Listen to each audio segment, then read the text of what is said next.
Panis.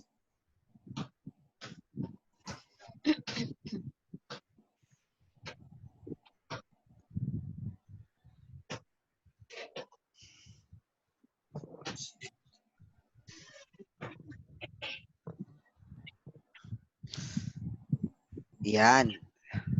Yun, may sound na. Okay, okay na? Yan, okay na po. Okay na. Start na tayo. Sige. Sige, missionary. Let's start. Ako na po mag-ano, no? Dikunjap, no? Sige. So, let's pray. So, salamat po sa Panginoon. Una, syempre, no? Naka-join po kayong lahat. Although may mga gagawin pa. But still, salamat po sa Panginoon sa ganitong pagkakataon na makapag-balitaan pa rin, no? Together with the group. So, salamat po sa inyo. And huwag po kayong mag-sawa. Okay, so let's pray po. Dakilang Diyos, una po, salamat po sa pagkakataon na to para po makasama yung Ezekiel group as we study your word, Panginoon, mga pagbalitaan, testimony, maging makausap po yung bawat isa. Yes. And una po, patawad po sa mga kasalanan, sa mga pagkukulang, upang maging karapat-dapat kami sa pagharap po sa inyo. Yes. Salamat po sa mga tao na naka-join po ngayon. Alam ko po may mga gagawin pa, but still, they gave time, Panginoon, para po sa inyo, para po sa mga tao na kagrupo namin. Salamat po. And sa aming mag-share ng Word of God, Deacon Jasper, Lord, pagpalain niyo po siya patuloy, kanyang family, yung kanyang buhay, at sa bawat isa po, si Kate, si Jayan, si Tita Badet, maging si Ren, at ang inyong lingkod po. Salamat po sa kabutihan niyo sa amin. And sa buong Ezekiel group po, I pray for them na kung nasan po sila ngayon. Next time po ay naway makasama po namin sila sa mga ganitong meeting po. Maraming salamat po. We give you back all the glory and honor. In Jesus' name we pray. Amen. Amen. So, yun. Special number, Deacon, no? O yun, syempre. Sino Sino ba? mag-special number? Alam ba ni Bunso? Uy. Next week. Oo, sinabi natin kanina eh. Next week doon sinabi natin sa kanya. Oo. Ay, di mo narinig, Bunso? Si AJ na lang kaya, Deacon Jap. Ha? Pwede ba si AJ? Pwede rin, dili, special number ka. Nagulat siya eh. Ayaw. Sige, next time na lang po. Next time, oo. So next Sunday si Jean. Oo. Pwede naman dalawa din. Pwede Tapos Tita ba din? O, pwede rin.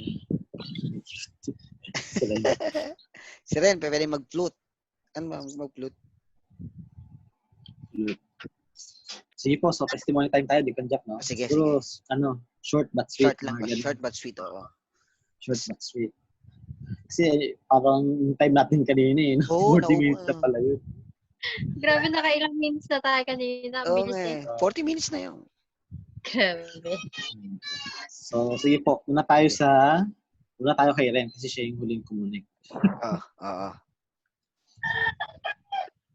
Kay Ren, testimony ka. Hello po. Magandang hapon po. Hapon. Yun, salamat po sa Panginoon sa isang linggo muli na pag-iingat niya and sa patuloy na provision po.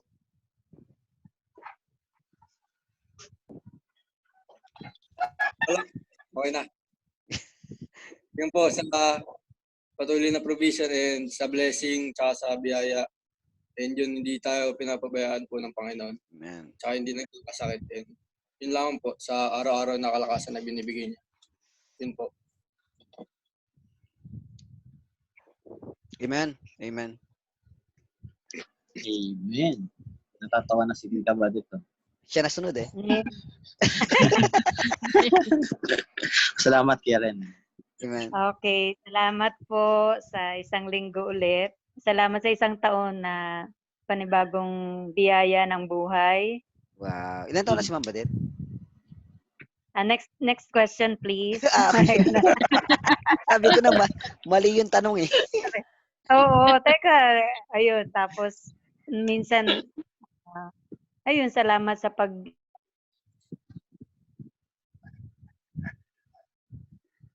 Parang naghang tayo. Nung naghintay tayo. Salamat sa pag-iingat. Yun, yung protection na hanggang ngayon ay safe pa rin tayo. Tapos minsan ayoko nang humingi sa panalangin, ayoko na manghingi kasi mahihiya ka na lang eh. Kasi napoprovide naman lahat. Amen. So, yun lang po. Salamat sa Panginoon. Amen. Okay po. Thank you po, Tadet. Amen. Next, si Bunso. Siyempre. Po, ayun, pasalamat po ako sa Panginoon na papatuloy yung gawain natin ulit. So, ayun, kahit ngayon ko na-realize na kahit nasa work ka man o nasa bahay ka, ang bilis lang talaga ng ng oras. So, ang bilis ng araw. Pero ayun, salamat po sa Panginoon na andyan yung pag-iingat niya, wala pong nagkakasakit sa atin. And ayun po, this week, ayun, may naisip po ako na bagong ministry once na parang na-inspire lang ako. So, ayun, pinagpe-pray ko po siya namin. May nakausap na rin ako na isang, para po sa young people. So, yun, sana po, magawa siya. Then, ayun po, patuloy lang po tayo sa Panginoon. Pag-pray na lang po natin na matapos na po to. Yun yan, dahil nag-extend ulit yung EC2. Pero, salamat po sa Panginoon na iniingatan niya tayo. And sana po patuloy lang po tayo sa Panginoon. Amen. Lang po. Amen. Mas anak talaga ng deacon, no? Thank you po at Bunso. Amen. Si Tita na, si Tita Kate. Si Tita. Tita. Ayan po, magandang hapon po ulit sa lahat. Papasalamat po ko sa Panginoon muli sa isang linggo po na pag-iingat na sa amin na hindi po nagkukulang yung Panginoon, palaging sapat yung biyaya niya po sa amin. Ayun po, walang may sakit sa amin, sa protection ng Panginoon, sa guidance niya. Nagpapasalamat ako. Sa guidance po doon nga kay Margie tsaka po kay Kuya. Ayun po, baga sabi po ni Ninang Badet na mahihiya ka na lang na parang palagi kang hingi sa Panginoon kasi talagang lagi niyang pinaprovide. Minsan nga kahit di ka manghingi eh, di ba? Binibigyan ka pa rin ng Panginoon. Yun yung biyaya niya talaga. So, ayun po, papasalamat po ako sa bagay niya. Tsaka, ayun po, nakita ko po kayo ulit na nasa maayos pang kalagayan ng bawat isa. Doon yung iba po na po next time makasama natin. Yes. Total, mapapanood naman po nila to eh, no? Kasi i-upload nyo po ni Kunja. Upload natin to. Mga Ezekiel group po dyan, sana po maka-join po kayo next time. Yes. Ayun po, regularly po. Amen. Amen. Salamat po, Tita Kate. Kita. Ako na, Deacon, na. Oh, sige. Po, una, siyempre, salamat sa Panginoon. Salamat po sa inyo. And buhay pa tayo. May nakakain pa. Tapos yung protection talaga ng Panginoon. Yun nga, yung katapatan pa rin talaga ng Diyos. Kitang-kita mo pa rin. Yun. Kahit, alam mo yun, yung limited yung pagkakitaan mo, yung ginagawa mo. Pero yung provision talaga, nandun pa rin. And sa mga natatapos na worship service, sa family, salamat sa Panginoon. And sa inyo rin po, no? Alam ko ginagawa niyo yung dapat gawin sa kanya-kanyang tahanan. So, salamat po sa ganung pagkakataon. So, sa Diyos po lahat ng kapurihan. Amen. Amen. So, ako naman, no? So, matagal na tayo. So, bibilisan na lang natin. Joke lang. So, yun, nagpapasalamat ako sa Panginoon. Yun nga, sa kabutihan ng Panginoon. Sa kabila na ganito nga yung sitwasyon natin, yung provision ng Panginoon nandun pa rin. Sabi nga ni Ma'am Badet, kahit hindi na natin sabihin yung panalangin natin, sinasagot na tayo ng Panginoon kasi alam niya na yung mga pangangailangan natin. Pero still, yun nga, salamat sa kabutihan ng Panginoon, sa kalusugan, tsaka sa protection, sa family, at tsaka yun nga, sa FBC, no? Kahit na hindi tayo nagkakasama, at least nagsasagawa tayo ng mga services, prayer meeting, tsaka yung mga house worship natin. At least sa ganung paraan, still pa rin tayo, sama-sama pa rin tayo. Hindi tayo sama-sama physically, pero sama-sama tayo sa spirit na nagwo-worship sa Panginoon. So, yun, salamat sa Panginoon. Ito na yung pangatlong natin, no? Pangatlong session natin sa Zoom. Pag-pray natin na yung mga ibang members ng SCL ay mas makasama natin. Pag-pray natin si Mama Tet, no? May pasok pala siya ngayon. So pag-pray Tita Matet. natin, si Tita Matet, si Madam Matet. Pag-pray natin din. So ayan, yung iba rin yung sila Carmina, sila Grace, sila Sir Velus na makasama natin sa susunod na na Zoom natin. Kung well, syempre extended pa. Ilang Sundays pa yon, May 15. Pag-pray natin na talagang ma-end na kasi mahirap na rin syempre yung sa mga nagtatrabaho. Tapos yung sa mga pag-pray natin na ibigay na ng Lord yung cure. So, yun. Maraming salamat sa Diyos ang kapurihan sa kabutihan niya. So, ngayon, hindi tayo magtatagal. Yung share ko sa inyo, lang, word of encouragement lang. Mga 5 minutes to 10 minutes, tapos na tayo. So, kanina, napaliwanag na natin yung napaliwanag na yung share ni Pastor kanina, yung about sa hindi share ni Pastor yung outline na in-expand natin. Actually, kung babasahin natin yung share ni Pastor, nandun na lahat ng explanation eh. Kompleto na no? Pero ngayon, ang gusto ko lang encouragement lang sa atin na sa kabila ng ganitong sitwasyon, we can rejoice pa rin in the Lord. Yan. Wait lang. Yun. Kita nyo? Yan. Ito yan natin sa Philippians 4:4. Sabi diyan, rejoice in the Lord always, and again I say rejoice. So makikita natin na sinasabi ni Paul na mag-rejoice tayo sa kabila ng anumang sitwasyon meron tayo sa buhay. So bago dan, pray muna tayo. Let's pray. Dakilang Diyos sa kalangitan, marami pong salamat sa oras na ito at sa pagkakataon na ito na ibinigay niyo po sa amin upang magbulay-bulay po kami sa inyong salita at kumuha kami ng encouragement mula sa inyo pong salita dahil alam po namin na ito po ay makakatulong po sa amin at makakapagbigay po sa amin ng kalakasan spiritual upang harapin po namin ang buhay ng masaya po, O Lord, at ng may kalakasan. At we pray, Lord, na kayo po ang pumigitna po sa amin, ang inyo pong pangalan ng maluwalhati at madakila po, Lord, sa oras na ito. Ito po ang aming dalangin sa pangalan ng Panginoong Jesus. Amen. So, onting background lang, alam natin na ang Philippians ay ang nagsulat si Paul. Alam natin na si Paul ay hindi maganda yung kanyang kalalagayan nung sinulat niya to kasi nandoon siya sa kulungan. 'Di ba? Ito yung isa sa sabi nga yung Pepsi na yung apat na na epistle na sinulat ni Paul. Isa yung Philippians na kung saan sinulat niya sa kulungan. At kahit nakakulong siya, nasabi niya pa rin yung gantong mga salita. Ano yung salita na to? Rejoice in the Lord always, and again I say rejoice. So tayo bilang nandito sa sitwasyon ngayon, hindi maganda yung sitwasyon natin, mahirap kasi nga nangyayari ito sa atin, pero still, kagaya ng sinabi ni Paul, we can rejoice and kailangan natin mag-rejoice in the Lord. Hindi lang sa oras sa panahon na okay, kundi sa panahon din na mahirap kasi alam natin na kasama natin ang Panginoon. So, ang title ng pag-usapan natin ngayon, I rejoice in the Lord. O, di ba? So, meron tayong kung iisipin natin o sasabihin natin kung ano yung mga possible na pwede nating ikasaya sa Panginoon, ang isang bagay doon is, una, yung kaalaman o kasiguraduhan na meron tayong kaligtasan. So yung pa lang is isa ng dahilan or napakadakila ng dahilan para tayo ay mag-rejoice sa Panginoon. Kasi una, alam natin na meron na tayong secure na yung eternity natin.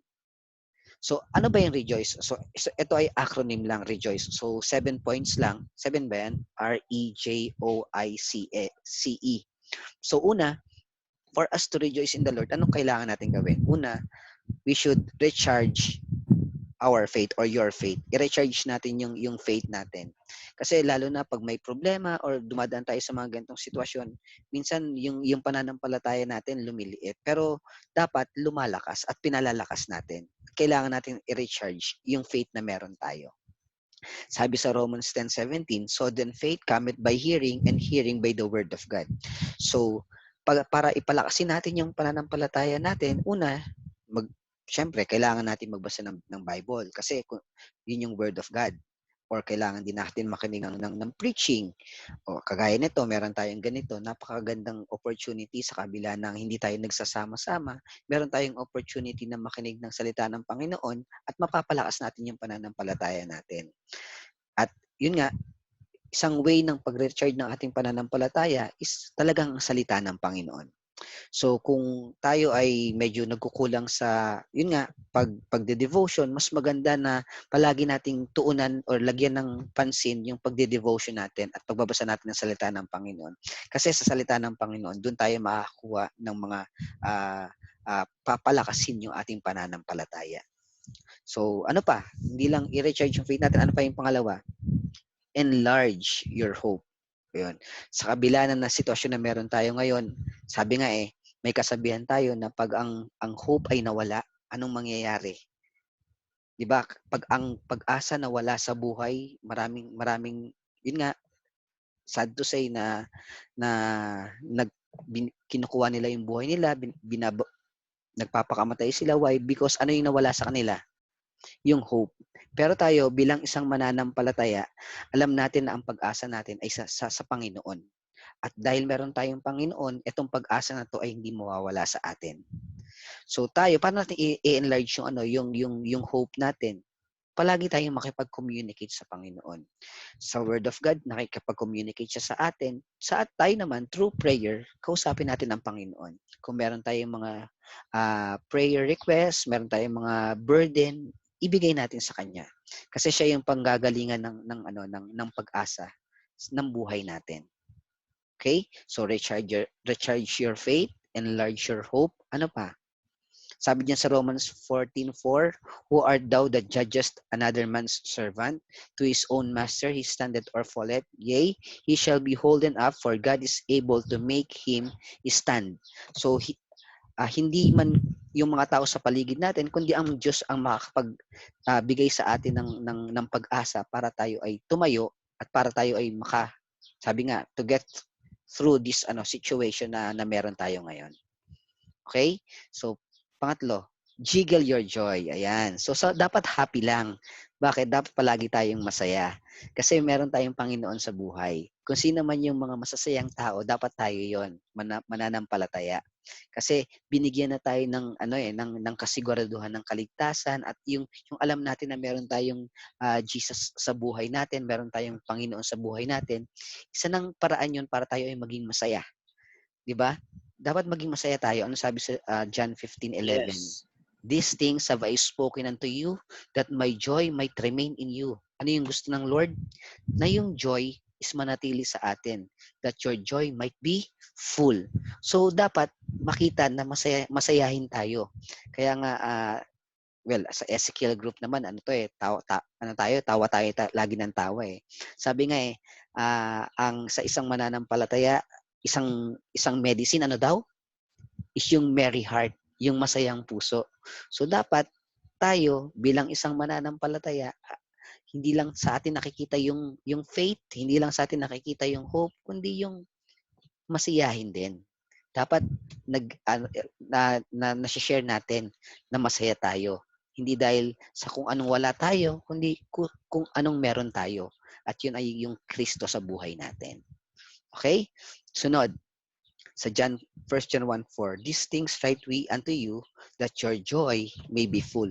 So, para tayo ay palaging masaya. Sabi nga ni Deacon Randy, happy lang. Sa Joshua, palaging sinasabi ni Deacon Randy yan, happy lang. Okay?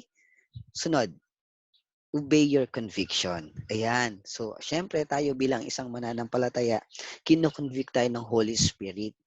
Siyempre, kung ano yung gusto ng paggawa ng Holy Spirit sa atin, yun yung gagawin natin. Lalong-lalo na meron tayong, siyempre may relasyon tayo. Ang relasyon, siyempre, di ba, dapat ang isang relasyon, dapat may proper communication, di ba? So tayo bilang isang mananampalataya, dapat we always communicate sa Lord o sa Diyos natin. So kagaya ng sinasabi natin palagi, the way na ang Lord o ang Diyos ay nagko-communicate sa atin through His Word para malaman natin yung kanyang perfect will. Hindi yung permissive, kundi yung perfect will. Tayo naman para magkaroon tayo ng inspiration or ma-reveal sa atin yung kalooban ng Panginoon sa buhay natin. Syempre, gusto natin makausap siya through prayer and through His Word. Okay?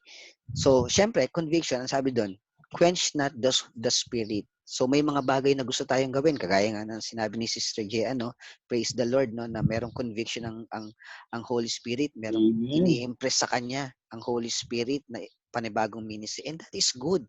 And that is conviction. Kung ino-obey ni J.Ann through yun nga, yung conviction niya na gawin yung ganong ministry. Tayo, kung meron tayong ini-impress ang Lord sa atin na ministry, huwag nating i-quench. Kundi, gawin natin. Kasi alam natin na makakalugod yun sa Panginoon. At makakapagbigay ng kaluguran yun sa Panginoon. Okay? Sunod. Intensify your love. Ayan. So, syempre, bilang isang mananampalataya, dapat punong-puno rin tayo ng pag-ibig sa family, ganoon din sa kapatiran, lalong-lalo na sa Panginoon. Dapat, kung sino man yung mga mapagmahal na tao, tayo yon, di ba? So, kasi, bakit? Kasi naramdaman na natin yung dakilang pagmamahal ng Diyos sa atin na ibinigay niya yung kanyang bugtong na anak para magkaroon tayo ng buhay na walang hanggan. So kung tayo ay nakaranas ng pagmamahal, kailangan din natin palawakin yung pagmamahal na meron tayo. Lalo na sa sa mga kapatiran, sa family, at ganun sa sa gawain ng Panginoon. Sabi diyan, ayun, sa kapatiran, but as touching brotherly love, ye need not that I write unto you, for ye yourself are taught of God to love one another. So mahalin natin ang kapatiran, hindi lang yung kapatiran, syempre yung family, una yung family, tapos yung kapatiran, tapos yung mga gawain ng Panginoon. Pag may pagmamahal, di ba, magagawa mo yung, sabi nga ang pagmamahal can conquer all. Kayang di ba, kayang tawirin ang bundok. Di ba? Kayang harapin ang fear. Kayang, ang tawag doon, languyin ang 3 dagat na napakalalim. Tatlo. Di ba? So, ibig sabihin, pag may pag-ibig ka, kaya mong gawin. Yung parang hindi mo kayang gawin, kaya mong gawin kasi nga, may pagmamahal. Ganun din sa Panginoon. Pag may pagmamahal tayo sa Panginoon, may pagmamahal tayo sa kapatiran, yung mga bagay na parang imposible, nagiging posible. At nagagawa natin yung best natin kasi nga, out of love. So, paano natin intensify yung palagi lang nating isipin na ang Diyos na nagbigay sa atin ng buhay na walang hanggan ay minahal tayo ng lubusan. Kaya nga niya binigyan tayo ng buhay na walang hanggan Kasi nga, mahal niya tayo. Kung hindi niya tayo mahal, hindi niya gagawin yon. So tayo, kung meron tayong pagmamahal sa Diyos, magagawa natin yung bagay na makakapagbigay ng kapurihan sa Kanya ng best kasi nga, mahal natin siya. At mahal natin ang kapatiran. Well, sabi nga pag mahal natin ang kapatiran, ano yan? Sign yan na tayo ay lumalago spiritually. Okay? And C, communicate to God. Prayer. Yung prayer, di ba? Call unto me and I will answer thee and show thee great and mighty things which thou knowest not. So minsan, sabi nga natin kanina, kahit hindi tayo manalangin, alam na ng Diyos yung panalangin natin. Well, tama yun. Kasi nga, alam niya yung puso natin. Pero syempre, bilang isang mananampalataya, gusto pa rin ng Lord na sabihin natin sa Kanya yung panalangin natin. Diba? Make mention of your prayer. Make mention yung prayer natin sa Lord. Kasi ang Lord, sabi nga niya, sasagutin niya. Ito nga yung telephone number ng Lord, di ba? Call unto me and I will answer thee and show thee in great and mighty things which thou knowest not. So ipapakita niya sa atin yung mighty things na hindi pa natin alam. So napakaganda nun. So proper communication, ang Lord kakausapin tayo through His Word. Tayo kakausapin natin ang Lord through prayer. And last, enjoy your peace. Maganda yan, i-enjoy natin yung peace natin. Una, sabi sa Romans 5:1, di ba? Therefore, being justified by faith, we have peace with God. So, meron na tayong peace sa Lord. Ito yung hindi na mawawala sa atin. Ito yung relasyon na sigurado na, yung peace with God. So, ang kailangan nating i-enjoy, yung peace of God. Pag tayo ay merong proper communication sa Lord at tama yung relasyon natin sa Panginoon, yung peace of God is palagi nandoon sa atin. 'di ba? Palagi nandoon sa atin at yun yung aim natin, ma-enjoy yun. Yung tama yung relasyon natin sa Panginoon, tama ang relasyon natin sa kapatiran, tama ang relasyon natin sa family natin. Ibig sabihin nun, meron tayong kapayapaan sa kabila ng mga dinadanas natin ngayon, crisis, pandemic, still we have peace. Why? Kasi nga, we have the Lord and we have His love at meron tayong mga kapatiran at meron tayong family na nagmamahal sa atin. Yung pa lang ay indication na ini-enjoy natin yung peace natin. Nakakatawa tayo, nakakapag-fellowship tayo. Ibig sabihin nun, sa kabila ng ganitong nangyayari sa atin, meron tayong kapayapaan at na-enjoy natin yon. At kailangan natin i-enjoy yon at i-exercise yung bagay na yon. Ano pa? Philippians 4:6-7. Be careful for nothing, but in everything. Ito yun eh. Ito yung peace na meron tayo. Nabasa nyo? Maliit na siya, no? In everything by prayer and supplication, with thanksgiving, let your requests be made known unto God, and the peace of God, which passeth all understanding, shall keep your hearts and mind through Christ Jesus. So yung peace na meron tayo pag nakatingin tayo kay Lord, nakatingin tayo kay Jesus Christ. Sabi nga, looking unto Jesus, the author and the finisher of our faith. So ibig sabihin nun na in-tune tayo sa Kanya. Pag in-tune tayo sa Kanya, bibigay niya sa atin yung kapayapaan, at yung kapayapaan na yun na we can enjoy. So that is yun yung kailangan i-rejoice na we can rejoice sa anumang problema o sa anumang dinadaranas natin. Malalagpasan natin yon kasi ang Lord ang kasama natin, and we can rejoice always in the Lord. In conclusion, basahin natin. Ito yung conclusion natin sa 1 Thessalonians 5:16 to 24. Ito actually ito yun eh. Yung message natin nandito lahat. Sabi diyan, rejoice evermore. Pray without ceasing. So, rejoice evermore. Pray without ceasing. In everything, give thanks. Pasasalamat, for this is the will of God in Christ Jesus concerning you. Quench not the spirit. Yun yung despise not the prophesying. Ito yung preaching. Ito yung word of God. Prove all things. Hold fast that which is good. Abstain from all appearance of evil. And the very God of peace sanctify you wholly. And I pray, God, your whole spirit and soul and body be preserved blameless unto the coming of our Lord Jesus Christ. Faithful is He that calleth you, who also will do it. So rejoice in the Lord always. To God be the glory. Amen. Pasturin talaga si Deacon Jeff, no? Salamat po, Deacon Jeff. Amen. Sabi nga nung Galatians 5:20. 22, no? 22. The Spirit, The Spirit's love, joy, peace, long-suffering, gentleness, goodness, faith, meekness, temperance. Against such, there is no law. Amen. So, ang ganda ng outline, no? Parang alam mo, lahat yun halos fruit of the Spirit. Eh, no? Yeah. Oo nga no. Amen. Maganda na yun. Hindi ko nasama doon Medyo na lang yung obedience of conviction. Conviction. Pero syempre, conviction pa rin. Yung kalooban pa rin. Syempre. Salamat po sa Amen. napaka-ikse. Pero, yun, naka-encourage na ma-realize. Kailangan talaga maging masaya. Oo naman. Happy lang. Happy lang. So, yun. So, salamat po. Okay, siguro after nito, pray na lang po tayo sa sa bawat So, ikaw nag-pray ako. Tapos, kuklose ni yun na closing mo. Ikaw.